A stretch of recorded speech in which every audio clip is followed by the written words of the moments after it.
अगर आज कोई हमसे ये कहे कि दुनिया का सबसे सटीक मौसम विभाग किसी आसमान में तैरते सैटेलाइट से नहीं बल्कि जानवरों के व्यवहार या कुत्तों के आसमान देखने के तरीके से चलता है, तो शायद यकीन करना बहुत मुश्किल होगा। हाँ, पहली बार में तो ये बात बिल्कुल किसी मनगढ़ंत कहानी जैसी लगती है। बिल्कुल। लेकिन आज की हमारी इस गहरी पड़ताल में जब हम भारत की कला और सांस्कृतिक विरासत से जुड़े स्रोतों को खंगालते हैं, तो कुछ ऐसा ही चौंकाने वाला सच सामने आता है। इतिहास अक्सर हमें तारीखों वाली किसी उबाऊ किताब जैसा लगता है ना? जी, बिल्कुल उबाऊ लगता है। लेकिन आज का हमारा विषय कोई साधारण किताब नहीं है। ये तो एक 3D इंटरैक्टिव अनुभव की तरह है, जहां देवता भी ब्रह्मांडीय नृत्य करते हैं। एकदम सही तुलना है ये। और इस चर्चा का हमारा जो मिशन है वो ये समझना है कि कैसे ये पारंपरिक कलाएं, नृत्य और संगीत सिर्फ मनोरंजन के साधन नहीं है, मतलब ये प्रकृति, समाज और यहाँ तक के प्रशासन से कितनी गहराई से जुड़े हुए हैं। और इस पूरी चर्चा का आधार ही यही है। भारत में कला को कभी भी मानव जीवन से अलग करके नहीं देखा गया। स्रोत सामग्री ये बहुत स्पष्ट करती है कि कला कोई हॉबी या वीकेंड का शौक नहीं था। इसे तो सीधे तौर पर ईश्वरीय आशीर्वाद माना जाता था। ओह, यानी जीवन का हर पहलू इससे जुड़ा था। बिल्कुल, इंसान के जीवन में जो भी घटता है, चाहे वो कोई खुशी का मौका हो, खेत में फसल की कटाई हो या फिर जन्म और मृत्यु का चक्र ही क्यों ना हो, उन सभी अहम पड़ावों को इन लोक कलाओं के जरिए व्यक्त किया जाता था। एग्जैक्टली, उन सभी को एक आवाज दी गई है। और सबसे दिलचस्प बात जो मैंने स्रोतों में देखी वो ये है कि इस ईश्वरीय जुड़ाव के केंद्र में साक्षात देवत्व की कल्पना है। जैसे भगवान शिव के नटराज रूप का बहुत प्रमुखता से जिक्र मिलता है। हाँ, नटराज का स्वरूप बहुत महत्वपूर्ण है। उनका जो तांडव या कॉस्मिक डांस है, उसे सिर्फ एक नृत्य नहीं बल्कि सृष्टि के निर्माण और विनाश का प्रतीक माना जाता है। और तांडव ही सभी शास्त्रीय और लोक नृत्यों की मूल प्रेरणा है। इसी तरह भगवान कृष्ण की रासलीला भी है। जी। लेकिन यहाँ मुझे एक बात थोड़ी खटकती है। मतलब देवताओं का ब्रह्मांडीय नृत्य अपनी जगह है, पर जमीनी हकीकत में एक आम इंसान या आदिवासी समाज के लिए ये सब रोजमर्रा की जिंदगी में कैसे काम करता है? बहुत अच्छा सवाल है। इस जमीनी हकीकत को समझने के लिए हमें आदिवासी समाज के जीवन को देखना होगा। उनका जीवन पूरी तरह से प्रकृति के इर्द गिर्द घूमता है, जल, जंगल और जमीन। अच्छा। उनके लिए ये सिर्फ संसाधन नहीं है। जैसे स्रोतों में बहुत स्पष्ट बताया गया है कि गोंड और भील जैसे आदिवासी समुदायों के लिए महुआ और साल के पेड़ महज लकड़ी का ढेर नहीं है, वे इन्हें कल्प वृक्ष या जीवन दाता मानते हैं। पर एक मिनट, अगर वे पेड़ों को भगवान मानते हैं तो फिर वे अपने घर बनाने या आग जलाने के लिए लकड़ी कहाँ से लाते हैं? मतलब यहाँ पूजा करने और उसी चीज का इस्तेमाल करने के बीच कोई टकराव नहीं है क्या? यहीं पर उनका लोक ज्ञान या जो फोक नॉलेज है वो काम आता है। वे प्रकृति का अंधाधुंध दोहन कभी नहीं करते। उनका सीधा सा नियम है कि प्रकृति से उतना ही लो जितनी वास्तव में जरूरत है, और बदले में उसका संरक्षण करो। ओ, तो ये एक तरह का सस्टेनेबल मॉडल है। बिल्कुल। और ये कोई कोरी भावुकता नहीं है, ये विशुद्ध विज्ञान है। जैसा आपने शुरुआत में मौसम विभाग का जिक्र किया था ना। हाँ हाँ, जानवरों वाला। जी, ये जनजातियां जानवरों के व्यवहार से, हवा के रुख से और कुत्तों के आसमान की तरफ देखने के तरीके से मौसम का एकदम सटीक अनुमान लगा लेती हैं। ये बिना किसी रडार का एक इकोलॉजिकल वेदर स्टेशन है। ये सच में हैरान करने वाला है। उनके पास प्रकृति को डिकोड करने की एक पूरी प्रणाली थी। लेकिन अब सवाल ये उठता है कि प्रकृति के साथ इतने गहरे जुड़ाव को बिना किसी कैमरे या आधुनिक तकनीक के उन्होंने कैसे दर्ज किया? इसका जवाब उनकी चित्रकला में है। हाँ, जो साधारण मिट्टी की दीवारों को एक कैनवस में बदल देती है। और हमारे पास स्रोतों में दो बहुत ही अलग और रोचक उदाहरण है। पहली है महाराष्ट्र की वर्ली चित्रकला। जी, वर्ली कला अपनी ज्यामितीय या ज्योमेट्रिक शैली के लिए बहुत प्रसिद्ध है। मैंने कुछ तस्वीरें देखी हैं। इसमें मुख्य रूप से त्रिकोण और वृत्त यानी ट्रायंगल और सर्कल का ही इस्तेमाल होता है ना? प्राकृतिक सफेद रंग जो शायद चावल के पेस्ट से बनता है, उससे मिट्टी की दीवारों पर खेती और उनके तारपा नृत्य के दृश्य उकेरे जाते हैं। बिल्कुल सही। अगर इसे आज की भाषा में कहूँ तो वर्ली कला मुझे प्राचीन दुनिया के मिनिमलिस्टिक ग्राफिक डिजाइन जैसी लगती है। ये बहुत सटीक एनालॉजी है। हाँ, गोंड और वर्ली में यही वैचारिक अंतर है। वर्ली कला त्रिकोण और वृत्तों पर टिकी है क्योंकि वे जीवन की गति और चक्र पर फोकस करते हैं। वृत्त सूर्य और चंद्रमा का प्रतीक है, त्रिकोण पहाड़ों का। अच्छा, तो ये समुदाय की गति को दर्शाता है। जी, जबकि गौड़ कला का विचार बिल्कुल अलग है। गौड़ कलाकारों की ये मान्यता है कि हर अच्छी चीज को देखना सौभाग्य लाता है। ओह, क्या इसीलिए वो हर चीज को इतने बारीक बिंदुओं और रेखाओं से सजाते हैं? एग्जैक्टली, वे चाहते हैं कि देखने वाले को प्रकृति का सबसे सुंदर रूप दिखे। ये प्रकृति के जादुई और रहस्यमयी स्वरूप को बाहर लाने का तरीका है। बहुत ही खूबसूरत विचार है ये। लेकिन चलिए अब इस कला को स्थिर दीवारों से बाहर निकालते हैं। जब चित्रकला दीवारों से उतरकर गतिमान हो जाती है तो वो संगीत और नृत्य का रूप ले लेती है ना? बिल्कुल, और तब वो मानव शरीर की सीमाओं को चुनौती देती है। स्रोतों में पश्चिम बंगाल के मिदनापुर की पटुआ चित्रकला का जिक्र है।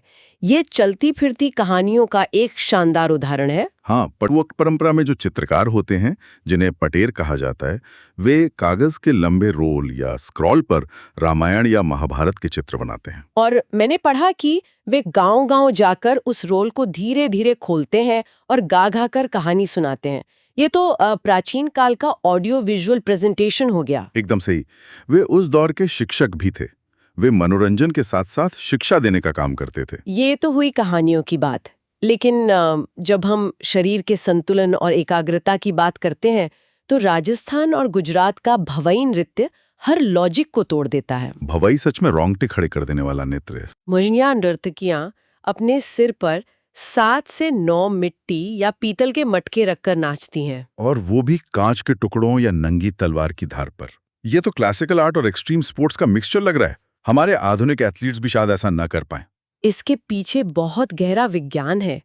यह शरीर के सेंटर ऑफ ग्रेविटी या गुरुत्वाकर्षण केंद्र को नियंत्रित करने की कला है। बाप रे, 1 सेंटीमीटर का झुकाव और सब खत्म। बिल्कुल। और मटकों का ये इस्तेमाल राजस्थान में पानी की कमी और महिलाओं के पानी ढोने के दिनचर्या से जुड़ा है। समझी। और राजस्थान की बात हो तो घूमर का जिक्र तो आना ही है, जो भील जनजाति ने शुरू किया था। साथ ही कालबेलिया नृत्य का भी बहुत जिक्र है। जी, कालबेलिया सपेरा समुदाय से आता है। हाँ, इसमें सांप जैसी लचीली गति होती है और सबसे बड़ी बात, इसे यूनेस्को की इंटैंजिबल कल्चरल हेरिटेज लिस्ट में शामिल किया गया है।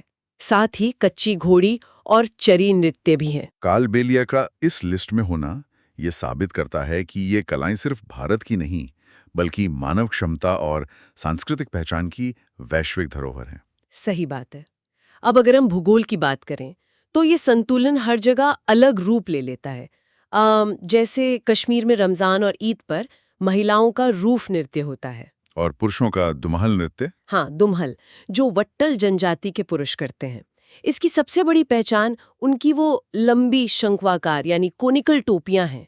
और वहीं अगर हम त्रिपुरा और मणिपुर की तरफ जाएं तो मणिपुरी नृत्य में महिलाएं एक बेलनाकार या सिलिंड्रिकल ड्रेस पहनती हैं जिसे पोटलोई कहते हैं। जी, पोटलोई ड्रेस मणिपुरी नृत्य की पहचान है।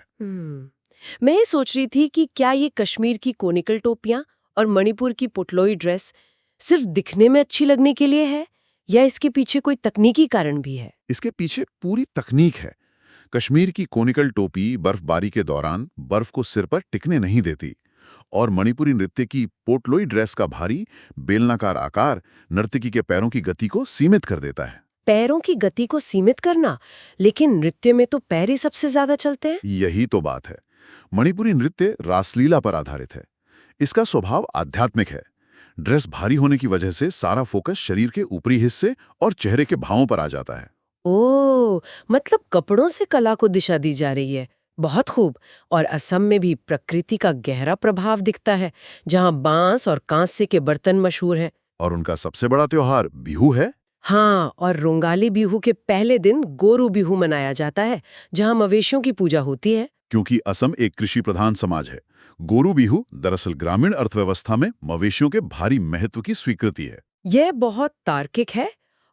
भूगोल से संतुलन की बात निकली है तो त्रिपुरा के रियांग समुदाय के होजागिरी नृत्य को कैसे भूल सकते हैं?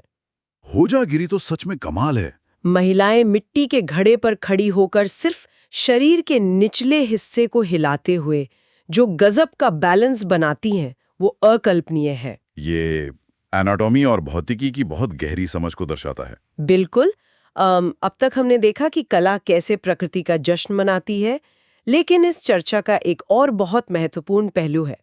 कला केवल मनोरंजन नहीं है, बल्कि यह सत्ता, आस्था और अर्थव्यवस्था को भी चलाती है। ये सबसे जरूरी पॉइंट है। अगर आस्था की बात करें तो उत्तरी केरल का थेय्यम मुझे बहुत शक्तिशाली लगा। स्रोतों के अनुसार ये कोई आम नृत्य नहीं है, बल्कि एक पवित्र अनुष्ठान है। जी, थेय्यम में भारी भरकम लाल वेशभूषा पहने कलाकार में स्वयं ईश्वर का प्रवेश माना जाता है। चेंडा वाद्य यंत्र की थाप पर वो इंसान नहीं रहता, वो साक्षात भगवान बन जाता है समुदाय के लिए। ये आस्था का चरम है। और जब हम कहानियों से राजपाट की बात करते हैं तो स्रोतों में एक दावा है जिसने मुझे चौंका दिया। कौन सा दावा? यही कि प्राचीन भारत में लोक कथाएं जैसे जातक और पंचतंत्र केवल बच्चों को सुलाने वाली कहानियां नहीं थीं। क्या वाकई ये कथाएं उस दौर के इंटेलिजेंस ब्रीफिंग या पॉलिसी थिंक टैंक का काम कर रही थीं? बिल्कुल कर रही थी। आपको क्या लगता है कि राजाओं को जमीनी हकीकत कौन बताता था? मंत्री? हाँ, लेकिन जटिल नीतियों और सामाजिक न्याय को राजा और प्रजा दोनों तक पहुंचाने के लिए कहानियां सबसे सुरक्षित और प्रभावी माध्यम थे। अकबर के दरबार में बीरबल की कहानियां भी ऐसा ही एक उदाहरण है। मतलब कहानियों की आड़ में कूटनीति, ये शानदार है। और अर्थव्यवस्था के मोर्चे पर भी इन कलाओं ने कमाल किया है। जी, जैसे छत्तीसगढ़ का लौह शिल्प। हाँ, जहाँ बेकार लोहे या स्क्रैप आयरन को गर्म करके बिना किसी जोड़ के प्राचीन कलाकृतियां बनाई जाती हैं। और कर्नाटक के कोप्पल में तो देश का पहला टॉय क्लस्टर स्थापित हुआ है। कोप्पल टॉय क्लस्टर एक बहुत बड़ा कदम है। वहाँ रिसाइकिल किए गए कचरे, लकड़ी और बांस से इको फ्रेंडली खिलौने बन रहे हैं। मतलब अगर हम देखें तो रिसाइकलिंग और इको फ्रेंडली जैसे शब्द आधुनिक पश्चिमी दुनिया की देन नहीं है। बिल्कुल नहीं। ये सिद्धांत भारत की आदिवासी और पारंपरिक जीवन शैली में सदियों से रचे बसे हैं। ये एक सस्टेनेबल अर्थव्यवस्था का जीता जागता सबूत है। इस चर्चा को समेटते हुए हम कह सकते हैं कि भारत की लोक कलाएं सिर्फ अतीत के अवशेष या म्यूजियम के शोपीस नहीं है। ये आध्यात्म, प्रकृति, प्रशासन और स्थिरता को जोड़ने वाला एक जटिल नेटवर्क है। लेकिन हमें ये भी ध्यान रखना होगा कि आधुनिकीकरण के कारण ये कलाएं आज खतरे में हैं। हाँ, ये एक कड़वी सच्चाई है। इसीलिए भारत सरकार वोकल फॉर लोकल और आजादी का अमृत महोत्सव जैसे अभियानों से इन्हें वापस मुख्यधारा में ला रही है। और मैंने धरोहर गोद लें या अडॉप्ट अ हेरिटेज योजना के बारे में भी पढ़ा। ये कॉर्पोरेट सामाजिक जिम्मेदारी यानी CSR के तहत स्मारकों को सहेजने की बहुत अच्छी पहल है। जी, इतिहास को बचाना सबकी जिम्मेदारी है। बिल्कुल। लेकिन आज की शानदार चर्चा के बाद सुनने वालों के लिए मैं एक विचार छोड़ना चाहूंगी। एक ऐसा सवाल जो स्रोतों को पढ़ने के बाद मेरे दिमाग में आया। जी, बताइए। अगर हमारा प्राचीन आदिवासी लोक ज्ञान बिना किसी आधुनिक रडार के मौसम की सटीक भविष्यवाणी कर सकता है और कचरे से इको फ्रेंडली कला बना सकता है, तो क्या हम इस तथाकथित आधुनिकीकरण की अंधी दौड़ में कुछ बहुत ही महत्वपूर्ण खो तो नहीं रहे? ये सोचने वाली बात है। आदिवासी लोक कथा या वर्ली चित्रकला के डिजाइनों में ही छिपा हो? क्या हम विकास के नाम पर अनजाने में अपने भविष्य को बचाने का मैन्युअल ही तो नष्ट नहीं कर रहे? इस पर हम सभी को गहराई से सोचना चाहिए।